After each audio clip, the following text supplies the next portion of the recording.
Hello, MineKurtMination. My name's MineKurtMininer, and welcome to a new reaction video. Where today we are gonna be doing. Some real cool videos of The Office. Yeah, The Office. Yeah, really a good one. The best, need I say. Dwight's Force Awakens.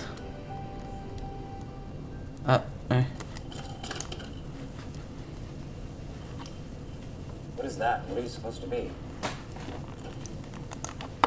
Three-hole punch version of Jim.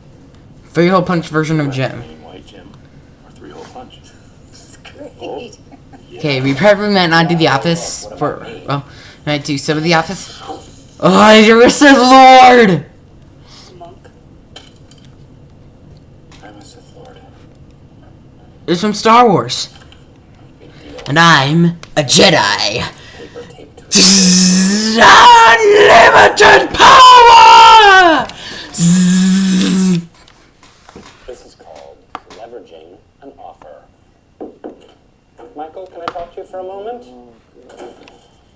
And we're officially done.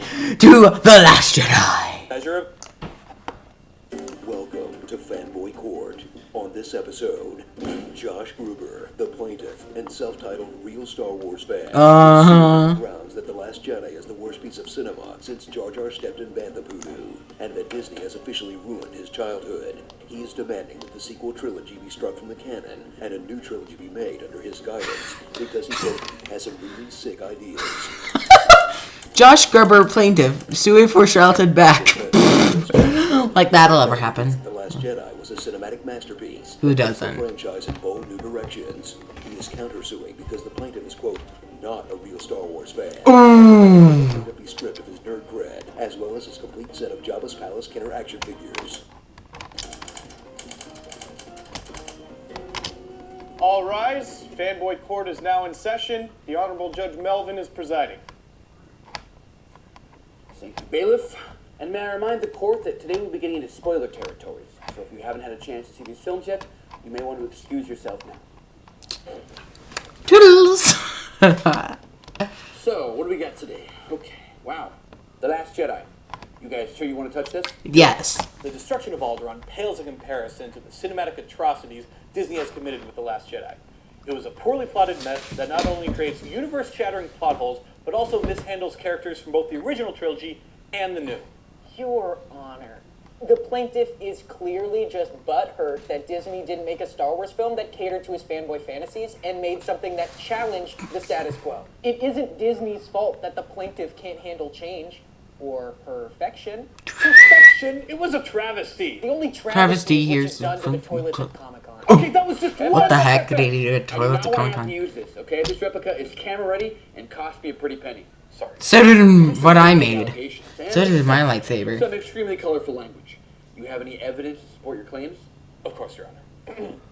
A long time ago, in a movie theater far, far away, I saw a little film called Star Wars, and it changed my life. Luke, Leia, Han. Can we speed this up to Lightspeed right now? Yes, sorry. The Last Jedi completely mishandled all those beloved characters. Oh, gee, I wonder where this is gonna go. Did the new Star Wars movie ruin the image of your precious Luke Skywalker? I mean, yes, incredibly. Mother- But I don't even need to start Oh, there. farmer. Allow me to present Exhibit A, Poe Dameron. What? Poe Dameron? You mean hero of the resistance, ace fighter pilot, and pretty easy on the eyes. Me too. He is all those things in the last movie.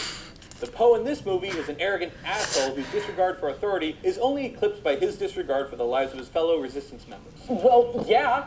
I mean, but that's only so that he can learn a lesson and become a better leader for it. I mean, it's called a character arc. Look it up. You can't just jettison one piece of character development for another. It's inconsistent. It's realistic. Yeah. I mean, he's arrogant from his win in The Force Awakens and thinks that he knows better than his superiors. That beautiful cocky bastard had to be knocked down. Language. And to quote Master Yoda, the greatest teacher failure is. Ah, yes, failure is so great. Just look at Luke. He failed so much, he gave up on the Force and became a whiny little bitch. When is This is never whiny. Your Honor, Exhibit B. Luke Skywalker's flashback. Station to pick up some power converters. This R2 unit has a bad motivator. Look, it just isn't fair. Wait a minute, where'd she go? Bring her back. Play back the entire message. But it's a whole other year. But they're gonna kill her. Ah, that's classic. Do you also have a montage queued up for all the time Snoke is fleshed out? No, actually, there is none. We know nothing about Snoke. We have no idea how he came to power. And before any of these questions can be answered, he's cut in half like Darth Maul. Actually, you'll find out in Snoke's exit Rise of is Skywalker. like Finn's American accent. Absolute perfection. What? Was Snoke going to reveal at the end in this big monologue that he's, I'm assuming you thought, Darth Plagueis? Yes, exactly. That If sucked. Snoke revealed that, it would mean absolutely nothing to these characters. I mean, even Luke and Leia would have zero context for who Darth Plagueis even is. Yeah. And, if I may invoke the original trilogy, we got zero backstory on the Emperor. Darth except Sidious. Everyone still thinks he's cooler than a winter's night on Hoth. Yeah, because he was the OG. It doesn't matter where he came from. But when you introduce a pimp-robed CGI knockoff after 6 movies of continuity, you better at least tell us where he came from and why we should care. We care because he can bounce Force lightning off the ground, and that is totally rad. Order! Order! Well, we can all agree that bouncing lightning off the floor is rad. Let's move on. Fine. Let's move on to Canto Bite. Exhibit C. Order! Order, say! Canto Bite is a pointless distraction that slows the film down to a crawl. The opening titles move faster than these scenes. Jabba the Hutt moves faster than those scenes. Hell, R2-D2 rolling after Padme as they infiltrate Naboo moves faster than those scenes. I agree. The Canto Bite scenes may seem a little pointless to a Philistine. Ooh, We have Racers. never seen in a Star Wars film before, and that's a morally gray area. We've never seen anyone profit Hold off on, of that the guy over side there of looks Star like Wars. Positive Jeremy disqualifying Jordan. cities. I mean, given our current socio-political climate. Oh, come on. First of all, they don't make that point until after they leave Canto Bite. And second of all, it takes forever just to get there. I understand wanting to show a new side to the galaxy, but this could have been done so much better and without such pointless bullshit. I mean, what did it all lead Which, to? again. Such memorable lines as, I wish I could put my fist through this whole lousy, beautiful town. yep, those are the shuttle partners. Oh, shoot. Tear up that town. Make them hurt. I don't like No! Oh my gosh! It's burning my eyes! Objection! Oh, sorry about that. Don't know how that got in there. I guess all the bad lines just sort of blur together. Right, and I'm sure that You the made my plan eyes was probably burn. the two coolest character arcs in the movie, Kylo Ren and Rey. Oh, yeah, it was so cool that Rey turned out to be nobody. Not. It's way better than Rey being Luke's long-lost daughter, or Obi-Wan's great-granddaughter, or whatever bullshit you posted on Reddit. Palpatine's Why granddaughter. does everyone have to be related? What is this, Appalachia? No, I don't know Wanting to what rebuild like an Appalachia is. empire. It is so much more interesting that Rey is the daughter of complete nobodies. I mean, especially because her storyline is intertwined with Kylo Ren's, whose parents are complete legends. And I'd even go so far as to say that Kylo Ren is the coolest thing in this new trilogy. Kylo Ren is what Anakin Skywalker should have been.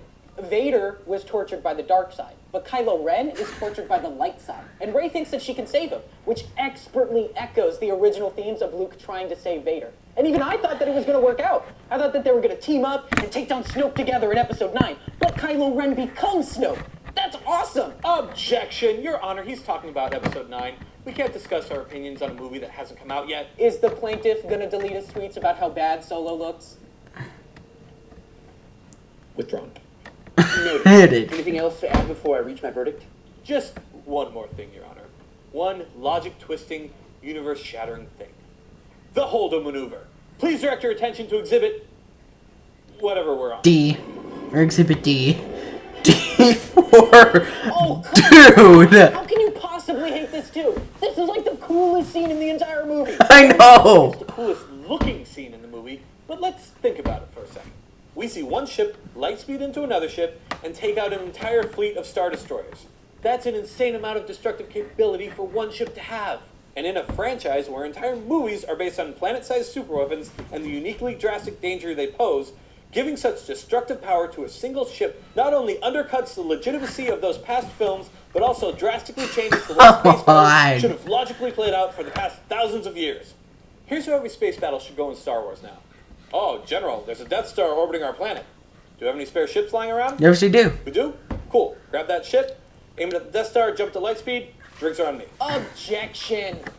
Your Honor, the plaintiff is attempting to apply science and logic to a series about laser swords and space wizards. No, I'm trying to hold it accountable to its own internal logic. The logic that the movies have spent the last 40 years building. It's totally okay to have fantastical elements as long as there's some measure of consistency. It's why you don't see machine guns in Game of Thrones or spaceships in Harry Potter. Without internal I actually logic, you had can't have machine any guns in emotional Game of stakes. Thrones, but then Without again, I those, don't watch it's Game of just Thrones. Watching images flash on a screen. Well, you see, it was a last-ditch effort, and it's such a risky maneuver that no one ever attempted it before.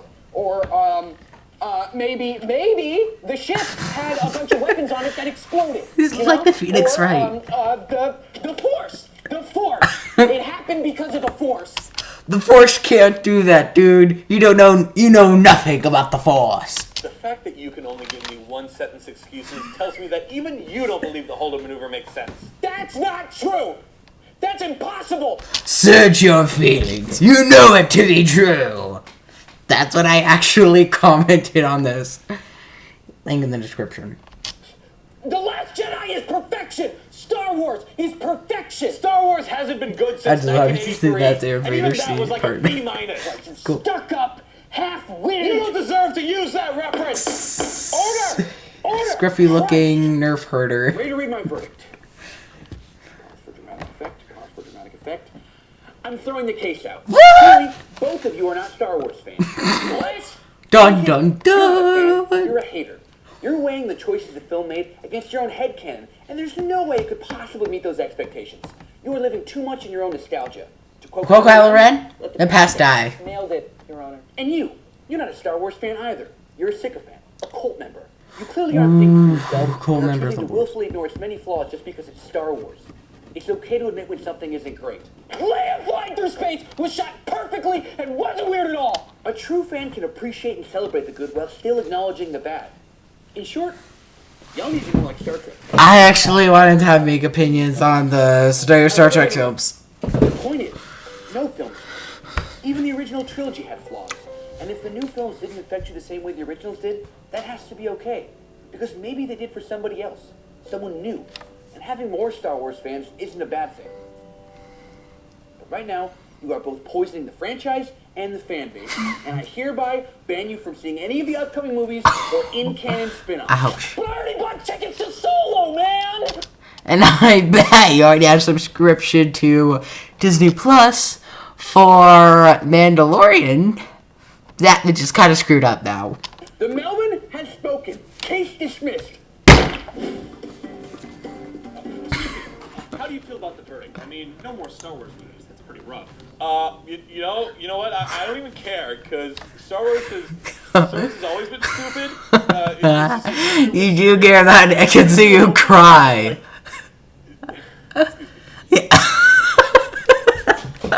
He does care. Defendant is coming out now. Let's see how he feels about losing his favorite franchise. I need a franchise. I need a franchise! Fantastic me! I'm getting Johnny Depp's chance!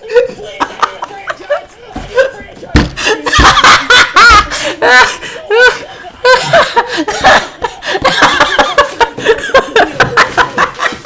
I need a